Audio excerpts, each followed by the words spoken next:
This is Newsday on the BBC. I'm Rico Hizon in Singapore. The headlines. Iran dismisses claims it's been lying about a secret nuclear weapons program, but Israel's prime minister says he has the proof. Incriminating presentations, incriminating blueprints, incriminating photos, incriminating videos, and more. Vatican Treasurer Cardinal George Pell is hours from learning if he'll stand trial for historical sex abuse charges in Australia.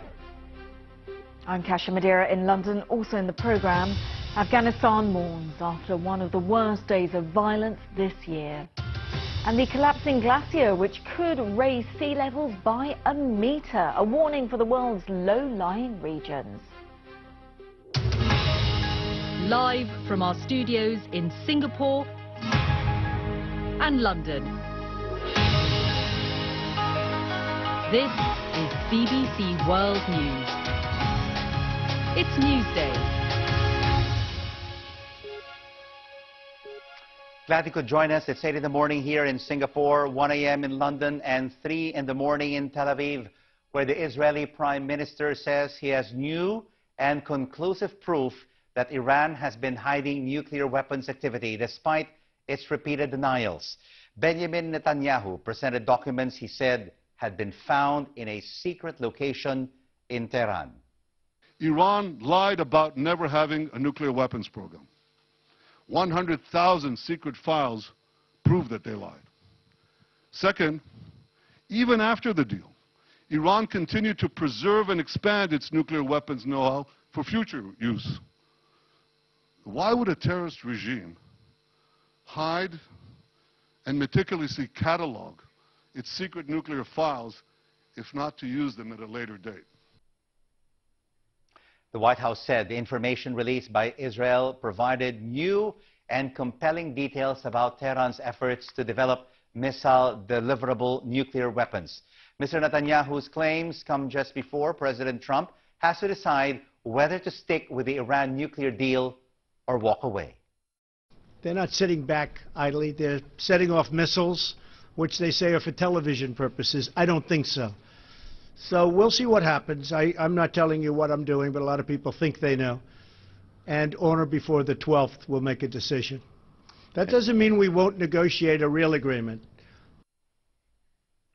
Iran has hit back at these claims. In a tweet, the Iranian Foreign Minister Javad Zarif accused President Trump of jumping on a rehash of old allegations already dealt with by the International Atomic Energy Agency. He dismissed Netanyahu as a boy who cries wolf and called the timing of the announcement convenient, given that President Trump has that deadline on May the 12th to decide whether to pull the U.S. out of the Iran deal.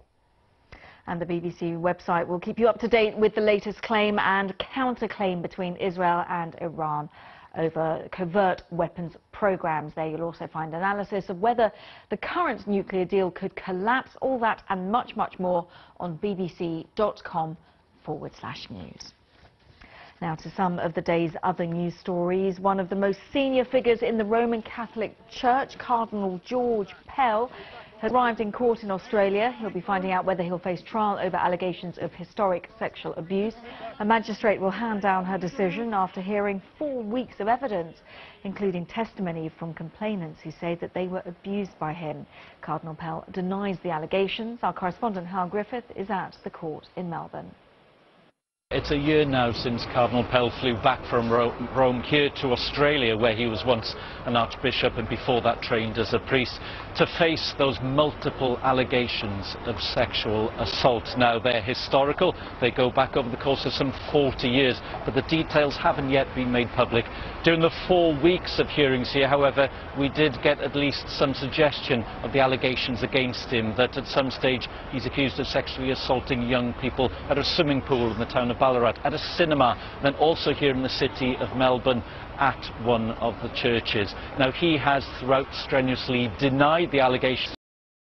His barrister actually claimed during the course of those hearings that they'd been fabricated, that they'd been made up, that he was being persecuted, being made responsible for the sins of others, for other Catholic priests who have been found guilty of sexual abuse.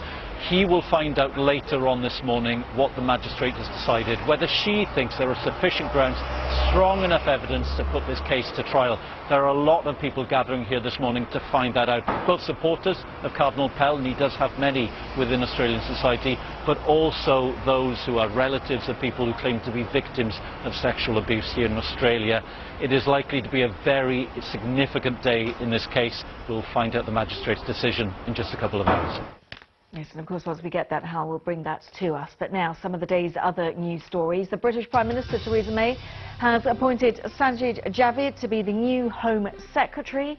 He replaces Amber Rudd, who resigned on Sunday for inadvertently misleading members of Parliament about deportation targets.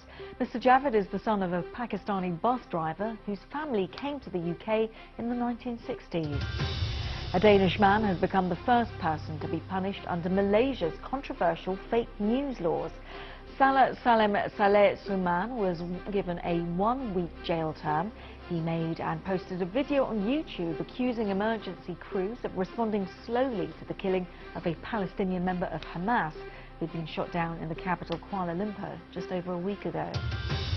The Indian government has declared that all 600,000 villages have access to electricity, but not all villagers are actually connected to the grid.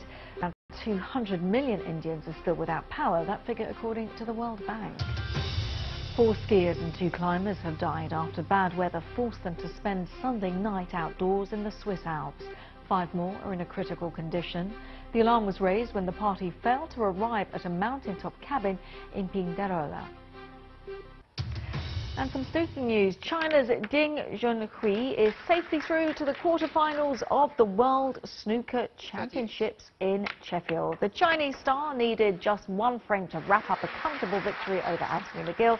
He's now the tournament favourite and would be the first Asian player to win the sport's top prize. Now his quarterfinal against Barry Hawkins starts on Tuesday morning.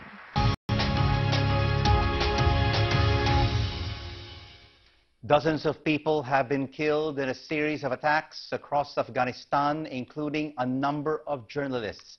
BBC reporter Ahmad Shah is among the dead. He was just 29 years old. Monday is believed to be the deadliest day for Afghanistan's media since the fall of the Taliban, as Lebu Diseko reports. They came to bury a brother, husband and a friend. A father of 6 whose only daughter was born just this month. For many others, Shah Marai was a fearless veteran photojournalist for the French press agency AFP, who covered the turbulent events in his country for 22 years. This is the aftermath of the attack where he was killed, one of 9 journalists killed in twin attacks in Kabul. The Islamic State group said it carried out the suicide bombings. The reporters and cameramen had been at the scene to report on an earlier attack when they were killed in the second blast. It is the deadliest assault on the Afghan media for decades. A bomber on foot who was reportedly having a camera in his hand, he approached journalists, and that's where he detonated his explosive device, and that was such a deliberate attack against journalists. In a separate incident, the BBC journalist Ahmed Shah was shot in Khost province in the east of the country. He was 29 years old and engaged to be married. I think everyone at the BBC today is thinking about Ahmed Shah's family, of course, and his close friends and colleagues at our BBC News Afghan services, both in Kabul, in Khost and here in London. And in yet more bloodshed, 11 school children were killed in the province of Kandahar. A suicide bomber had been trying to hit a NATO convoy. No one's claimed that attack as yet. There's been a wave of militant attacks in the past few months, despite the government offering peace talks to the Taliban.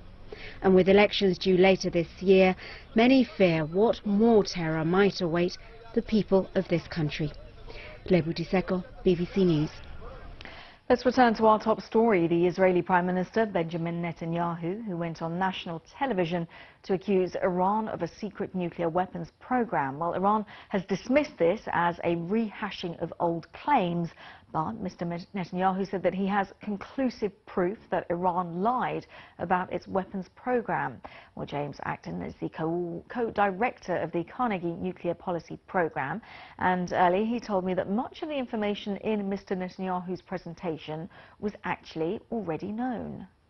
So far, frankly, we actually haven't learned very much that's new. As early as November 2011, the International Atomic Energy Agency published a long, complex report about Iran's nuclear weapons program. And a lot of the names that Prime Minister Netanyahu was mentioning today, including the AMAD program, within that report, along with lots of details about how Iran was going about developing nuclear weapons. So, my initial take is that actually we haven't learned very much new today that's fundamentally changed our understanding of Iran's nuclear weapons program. We knew before today that Iranian officials were lying when they said they didn't have a nuclear weapons program, and I don't think very many of the details that we've learned today appear to be terribly new. So given that Donald Trump is talking about the 12th of May as possibly a deadline by which he'll decide whether to pull the US out of the 2015 deal, why is Israel doing this now? Well, I think you've indicated the answer to that in your question.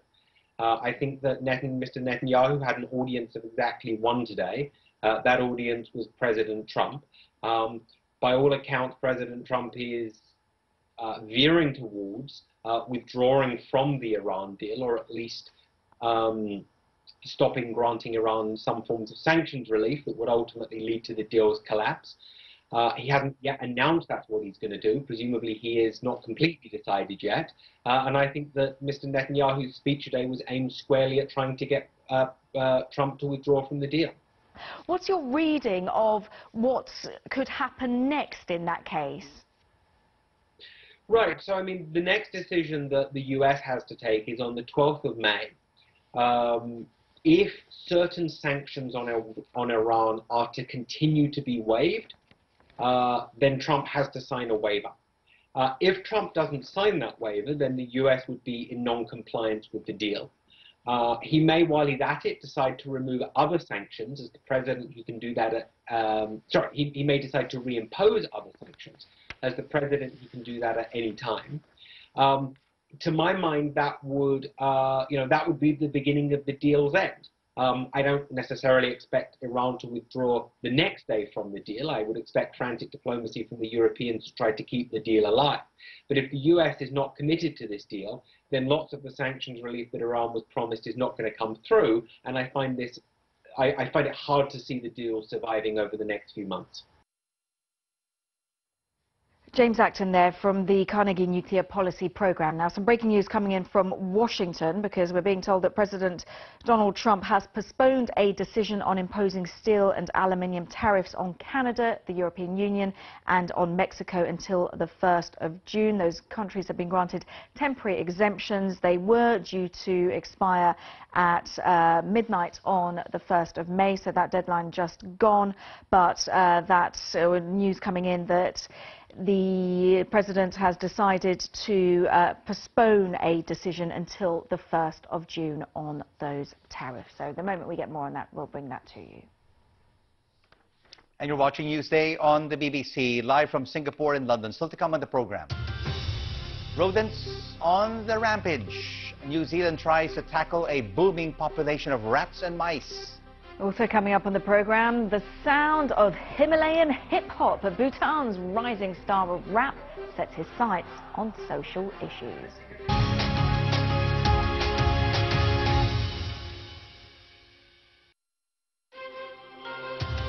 Welcome back, everyone. You're watching Newsday on the BBC. I'm Rico Hizon in Singapore. And I'm Kasia Madeira in London. Our top stories. Iran has dismissed claims by Israel's Prime Minister that it's been lying about a secret nuclear weapons program. Cardinal George Pell will learn shortly if he is to face trial for charges of historical sexual assault in Australia. He denies the allegations. Let's now take a look at some of the front pages from around the world, and we start off with Hong Kong. And retailers and businesses that rely on tourism are expecting booming sales over the Labor Day holiday, according to the front page of the South China Morning Post. Tourism arrivals from the mainland are picking up yet again, and they'll be stocking up on everything from luxury goods to baby food formula.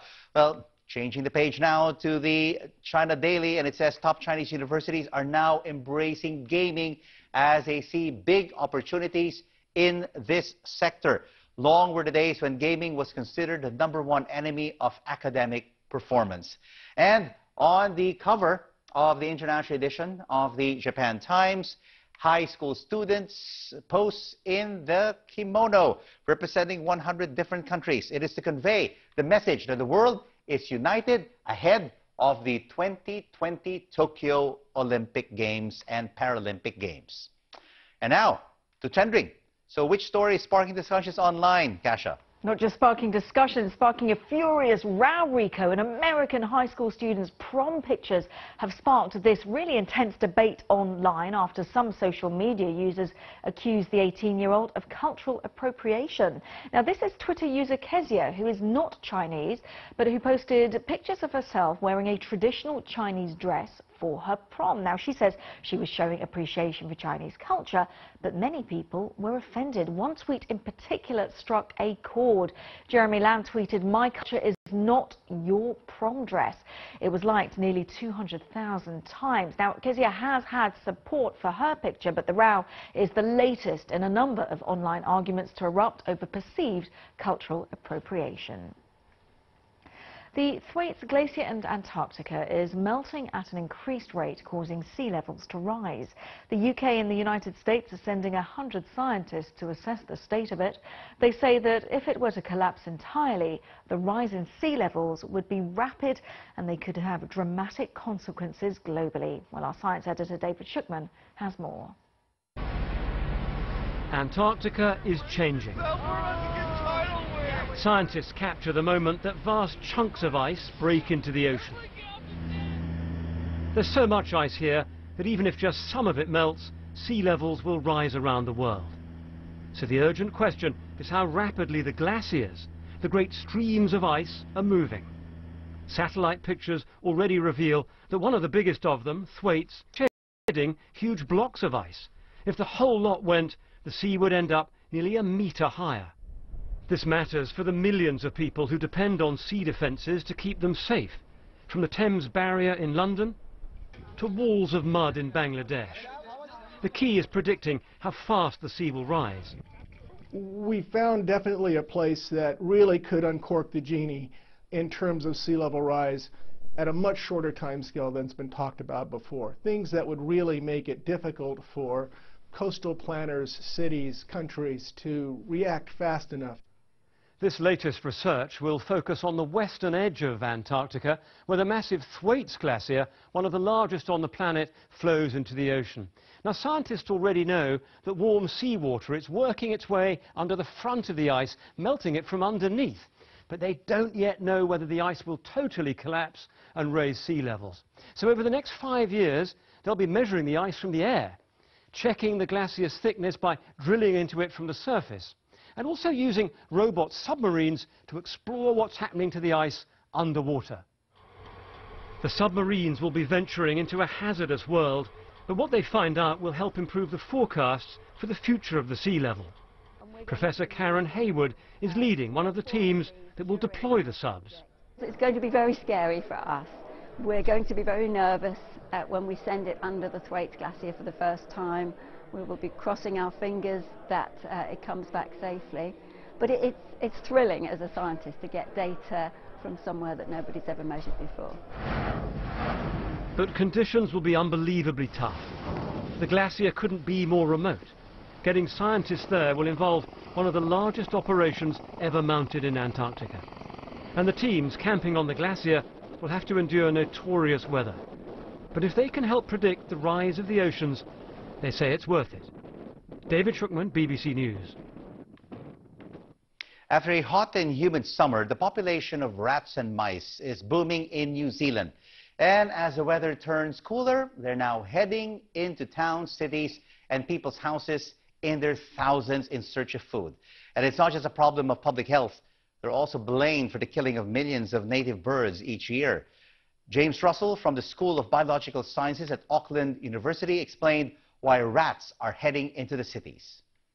With the annual cycle, we've just seen the temperature drop, so they've had a great summer just passed and they've been booming in numbers, but now as the food drops off as we move into winter, they're coming indoors looking for humans' foods and warmth. Tell us, what are these types of rats that are getting into the cities? So we've got 3 species of rat in New Zealand, all of them introduced, and they came with colonists to New Zealand, and so they've had huge impacts on our birds, which have no defense against rats, having not evolved with them. And so since then, these are the ones that move into our houses and not just impact our birds, but impact our food and our health by spreading disease. And I believe, Mr. Russell, your house hasn't escaped the rats either. No, in my own backyard, I'm trying to lead part of the Predator Free New Zealand project by trapping rats, and just at the same time as everyone else in New Zealand, I'm seeing that explosion in rats in my own backyard, having to check the traps and the poison bait every 2 to 3 weeks. And what is the government doing about this, Mr. Russell? Because they've made a pledge last year to rid the country of rodents by 2050. Does this set them back?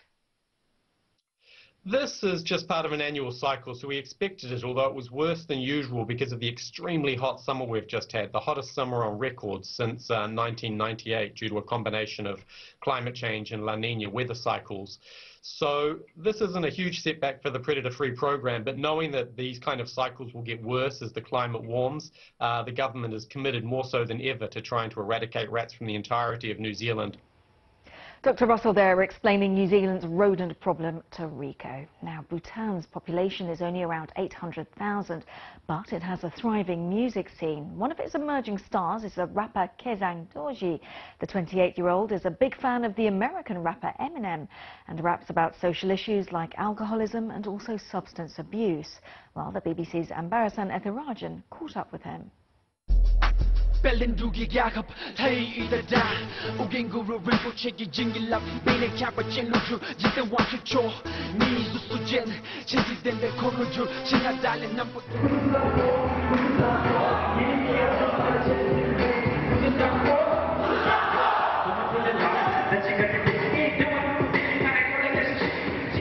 did not have a good time as a kid. My parents got separated when I was 6, and I was raised by my mother. So we had a very difficult time because we were very poor. One day when I was in my 9th grade, I saw a music video of a song by Eminem. And I did not fully understand the lyrics, but I instantly fell in love with what he was doing. Then later on, I read about Eminem, and I related a lot to his life. So he inspired me. And